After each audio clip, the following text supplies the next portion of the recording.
In this video, I'm going to show you how you can add a blank slide between slides in Google Slides. If you find this video helpful, I'll kindly request that you support me by liking the video and also by subscribing to this channel. Alright, now I have here quite a number of slides, and I'd like to go ahead and add a new slide between 5 and 6 such that the blank slide will be between the two. To do so, it is quite simple. Just head over to the place or to the section where you want to add the slide.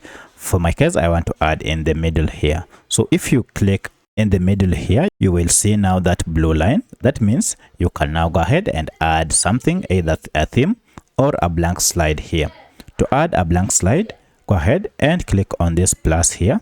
And now if I click on plus, it will go ahead and add a new slide. Alternatively, you can also use the option here, insert, and then choose what you want to insert. For instance, I want to insert a new slide, so I'll just go ahead and click on new slide here. So if I click on new slide, it will again go ahead and add a blank or a new slide here.